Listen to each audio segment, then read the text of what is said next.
하늘이 내린 책 숲을 읽다. 남록과 치유의 숲입니다.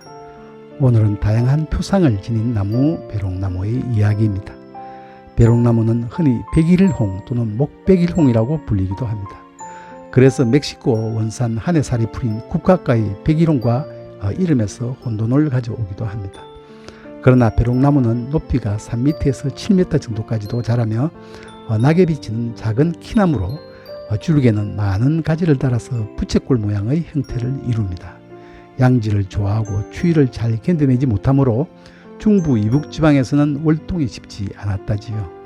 마주나는 잎은 가장자리가 밋밋하고 약간 가죽질의 타원형으로 때로는 두 장씩이 교대로 어긋나기로 달림이 아주 독특합니다.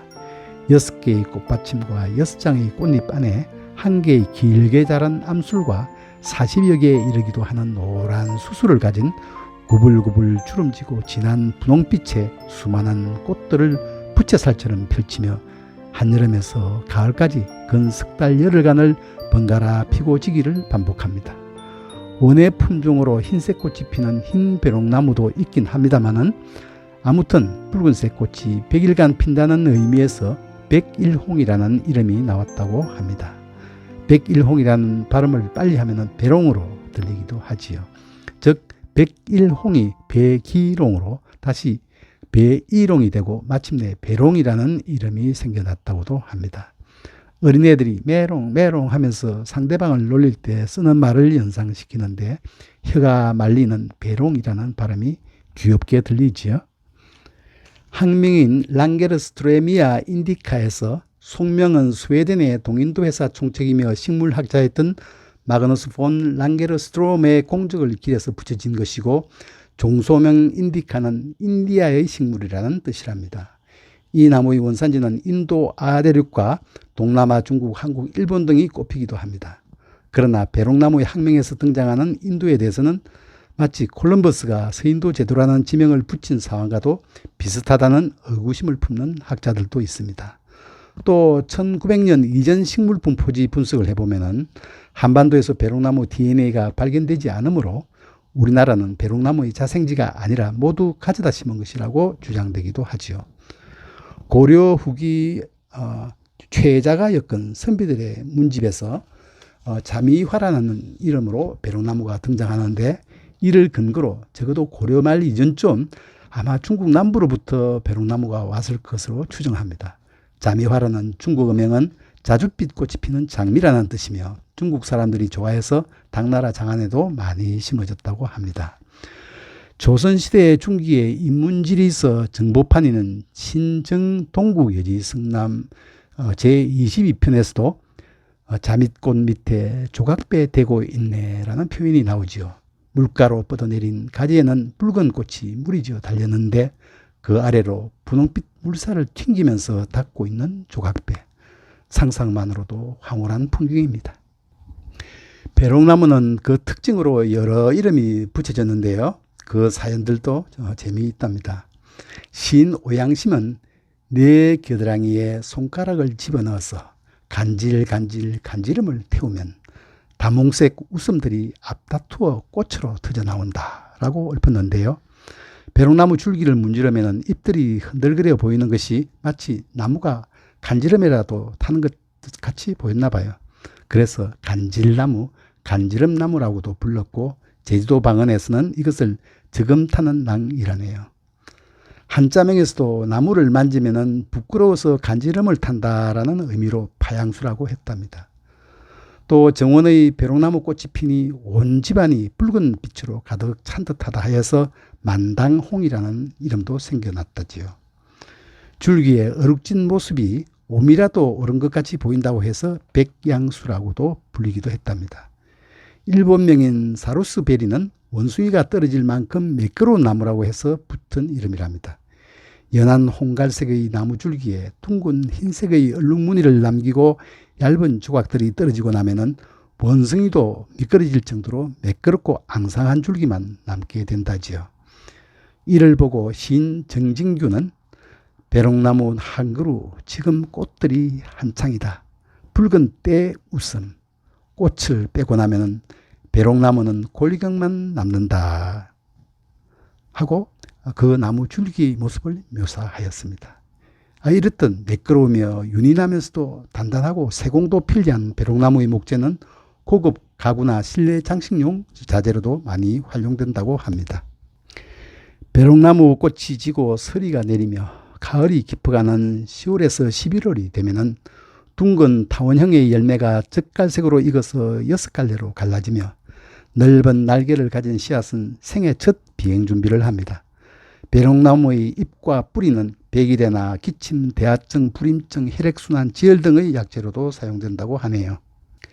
조선 후기 실학자 홍만선이 펴낸 산림경제 영화편에서 영남지방 해안 근처 벼룩나무에서 꽃이 핀 모습을 일컬어 비단처럼 아름답고 이슬꽃처럼 곱게 온 마당을 비추어 주어 그 어느 것보다도 유려하다고 칭송하였습니다. 또 조선시대 원에 쓰인 양화소록에서 강혜안은 꽃을 총 9품으로 분류하면서 그중 매화와 백일홍을 최고인 일품에 올렸습니다. 1804년에 런던 왕립원예 학회에서도 벼룩나무에게 정원공로상을 수여하기도 했답니다. 벼룩나무는 그 아름다움에서 우리나라에서뿐 아니라 세계적으로도 인정을 받았다는 것이죠. 부산 양정동 정시문정의 벼룩나무는 높이가 8.3m, 수령이 약 800년이나 된답니다. 정시시조 묘소 옆에 심어졌던 원줄기는 죽고 가지들만 살아남아서 지금의 모습을 이루고 있다고 하며 천년기념물로 지정되어 있습니다. 사육신 성삼문을 아시겠지요? 그는 지난 저녁 꽃 한 송이 피고 오늘 아침 꽃 한 송이 피어 서로 일백이를 바라보니 너를 대하여 조의 한잔 하리라며 오랜 시간을 피어있는 벼룩나무의 꽃을 노래하였습니다. 아마도 자신의 꺾이지 않을 충절에 대한 각오를 벼룩나무의 꽃으로 상징하였을까요? 그래서인지 벼룩나무는 선비들의 거처나 서원 정자에도 심어져서 성삼문과 같은 고전 절개와 청렴한 성품을 지니라는 표양으로 삼기도 했다지요. 또한 줄기차게 긴 개화 기간은 영원한 생명의 염원으로도 표현되었기에 흔히 충신이나 선비들의 무덤가에도 심어졌답니다.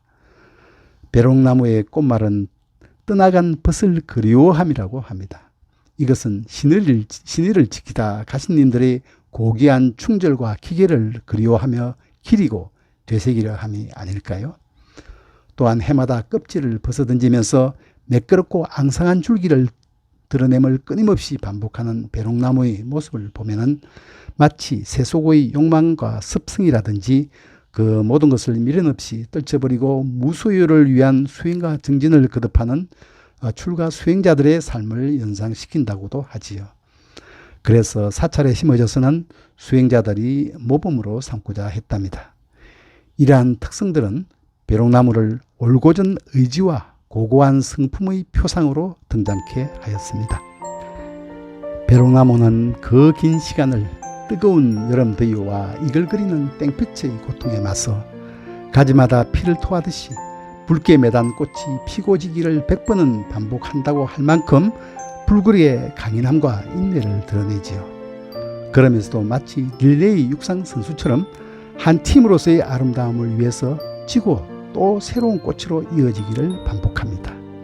어느 꽃잎도 제 모습만을 끝까지 드러내고 뽐내려 하기보다는 정해진 자신의 역할에 최선을 다함으로 오로지 함께 드러내는 아름다움으로 자신을 성화시키려는 고귀함까지 지닙니다.